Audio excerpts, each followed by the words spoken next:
À Frédéric Josué, alors vous représentez le monde de l'industrie, des industries culturelles, des médias de masse aussi.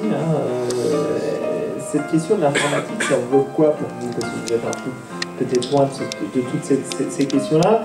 Et je souhaiterais aussi que vous puissiez revenir sur tous les enjeux autour du storytelling, ou ce qu'on appelle le storytelling, ou les nouvelles formes de narration. Et aussi toute la question autour des data et de la data visualisation, entre autres, puisqu'on parle aussi aujourd'hui beaucoup d'enjeux sur tout ce qui concerne l'adapted learning. Voilà, c'est toutes ces questions-là peut-être que vous pourrez être amené à pouvoir aborder. Bonjour à tous, merci de m'avoir invité. Je rebondirais, c'est le père qui rebondit, sur ce que Gilles disait à l'instant, sur la capacité, par la maîtrise du code ou de l'informatique, à se réapproprier le monde dans lequel on vit. Moi j'ai un enfant, 3 garçons, j'ai un enfant qui a 8 ans, qui est dyslexique et dysorthographié, donc qui peut être jugé handicapé, et qui, par la réappropriation des outils technologiques, donc par l'informatique, par Minecraft, justement, arrive à recommuniquer, à se réapproprier le monde et à communiquer avec d'autres individus. Donc 8 ans, il arrive à loguer des serveurs dans Minecraft, j'en suis incapable. Et pour faire ça, il regarde des didacticiels vidéo sur YouTube, qui sont pour partie en anglais, donc il se fait traduire par son grand frère, et il arrive donc à créer et à développer et à coder Minecraft. Donc, à se réapproprier une partie du monde dans lequel il vit. Et par ailleurs, il communique avec ses amis sur Snapchat. Alors, je ne sais pas si vous voyez ce que c'est Snapchat, oui. Mais j'ai l'intime conviction, et je vous parlais du deuxième, du grand, qu'au rythme où vont les choses, mon fils sera plus fort que n'importe quel enseignant en 3e.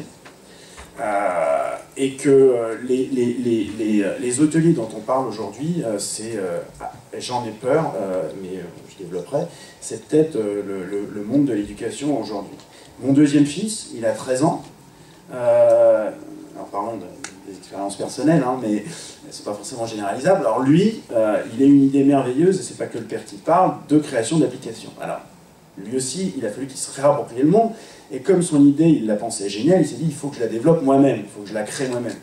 Or, il n'était ni instrumentalisé, il n'avait pas les outils pour construire ça, donc il s'est documenté. Alors, se documenter, c'est aller sur Internet. Il a vu qu'il existait un logiciel assez simple qui s'appelle Swift. Il avait suffisamment de compétences en mathématiques pour maîtriser Swift, mais il ne comprenait pas l'anglais alors qu'il était en 4e et que j'aurais juste espéré qu'il soit bilingue en arrivant en 6e. Donc il a réussi, grâce au didacticiel, grâce à Internet, grâce au réseau, à développer partie de cette application. Ce que je veux dire par là, en utilisant ces deux anecdotes, c'est ce que je comprends par interaction que j'ai avec les chercheurs et les académiques, c'est que l'information, la data, la donnée, la connaissance, elle est disséminée. Aujourd'hui, elle est disponible. Et c'est c'est totalement ce que disait monsieur le recteur ce matin, c'est-à-dire que la connaissance, elle est disséminée aujourd'hui sur un réseau, qui est le réseau Internet, qui est un réseau qu'on peut qualifier d'organique. Organique, comme le réseau du cerveau fait de synapses et de neurones. Ça veut dire que ce réseau, il interconnecte des médias, qui diffusent des contenus, mais qui aussi produisent des contenus, et des individus qui ensemble interagissent. Hein.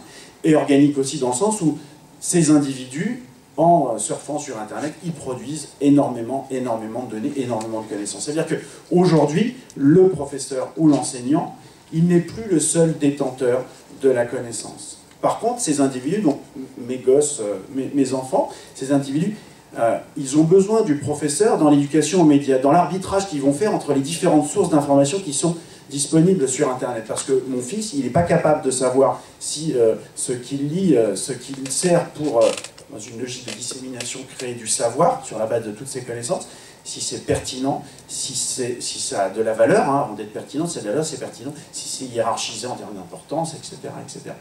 Donc, d'où ma crainte aujourd'hui, parce que, vous l'aurez compris, je ne suis pas content en tant que père que mon fils en 6e ne soit pas bilingue en anglais, alors que je pense qu'à la crèche, on devrait déjà avoir des profs d'anglais, et ils n'apprennent pas, si ce n'est le code, j'ai bien compris que ce n'était pas forcément limité au code, l'informatique, mais qui n'apprennent pas une certaine forme d'interaction avec la machine dès son plus jeune âge. Il y a une très forte source de frustration de la part, en tout cas, de mes deux loulous, donc je voulais aujourd'hui le dire, le crier haut et fort. Passer la rigolade, pourquoi je rebondissais sur ce que vous disiez, Gilles, tout à l'heure, c'est que dans l'économie de la connaissance, dans l'économie ce qu'on appelle la sharing economy, l'économie du partage, où des producteurs de services ou des producteurs de contenu utilisent, enfin, communiquent ou servent ces services directement à l'utilisateur final grâce à des plateformes de connexion qui sont des plateformes informatiques. Alors, on a Uber, par exemple, qui fournit directement un service à un utilisateur final. On a Airbnb qui fournit exactement ce même genre de service. Bref, tous les champs, de manière assez globale, de l'économie sont désintermédiés par cette relation directe du producteur à l'utilisateur final. Les enfants de demain, les personnes qui ont besoin de se réapproprier leur monde par le code, par la compréhension de la machine, vont-ils demain passer par des services qui existent, qui sont des services qui vont être disponibles demain sur Internet, et par des services qui seront des services privés. Parce que notamment au travers des MOOCs, les MOOCs, vous aurez bien compris que les services privés et l'industrie s'y intéressent très fortement, peuvent, comme il y a moyen d'avoir une approche financière, enfin, de monnayer tout ça, peuvent contacter directement les gens qui en ont besoin. Donc l'utilisateur final. Donc, je pense que ces gens qui ne trouvent pas aujourd'hui dans l'éducation nationale ce type d'enseignement, il est fort probable qu'ils aient directement se servir là où c'est disponible, et sur ce qu'on appelle des plateformes de connexion, c'est-à-dire sur Internet. Mais avec une compréhension de la connaissance qui est, d'un point de vue du savoir, pas forcément optimale.